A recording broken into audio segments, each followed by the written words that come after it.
आजकल अक्सर हमें सोशल साइट्स वगैरह पर रावण का भाई के रूप में गुणगान करती कई वीडियोस मिल जाती है। सुनने को मिल जाता है कि कई बहनें अपने भाइयों को रावण के चरित्र से सीखने की सलाह दे रही है। सनातन इतिहास के मापदंड पर क्या यह बात तर्क संगत है? आइए उसी इतिहास से समझते हैं।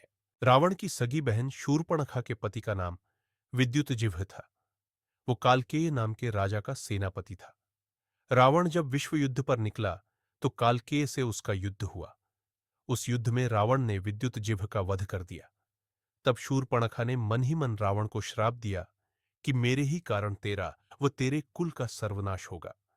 जिस अहंकारी की सगी बहन ने उसी के कुल के नाश का प्रण लिया हो और अंत में श्रीराम के हाथों यह करवाया भी हो, उसी कुकर्मी के चरित्र से प्रभावित भाई को पाने की आजकल की बहनों की इच्छा समाज को पतन की ओर ही ले जाएगी। पर एक तबका और है जो हार नहीं मानता और आगे तर्क देता है कि भले ही रावण ने माता सीता का हरण किया था, पर कभी उन्हें उनकी इच्छा के विरुद्ध हाथ भी नहीं लगाया। इस बात को रावण की संयमशीलता का परिचायक मान लिया जाता है।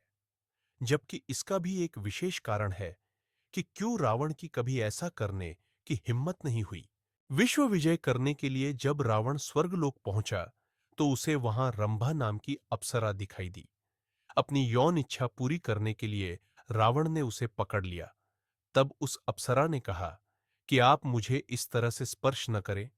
मैं आपके बड़े भाई कुबेर के बेटे नल कुबेर के साथ मिलन कर चुकी हूं, इसलिए मैं आपकी पुत्रवधू के समान हूं। लेकिन रावण नहीं माना और उसने रंभा से दुराचार किया।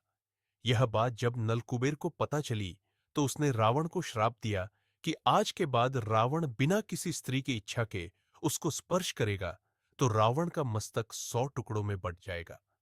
बस इसी श्राप के डर ने रावण को सीता मैया से किसी भी तरह की जबरदस्ती करने से रोक रखा था। वैसे यह अलग बात है कि रावण के द्वारा ऐसा कोई प्रयास रामायण की कहानी भी बदल सकती थी, जब रावण का वध माता सीता ही कर देती, जो खुद जगत जननी ही थी। तात्पर्य यह है कि जब हमारे पास श्रीराम जैसे भाई का उदाहरण है, तब अज्ञानता में रावण जैसे दुराचारी का महिमा मंडन क्यों करना? अगर श्रीराम के महाचरित्र का अंश भी आज के भाइयों में आ जाए, तो किसी बहन को कैसे भी रावण से डरने की जरूरत नहीं पड़ेगी।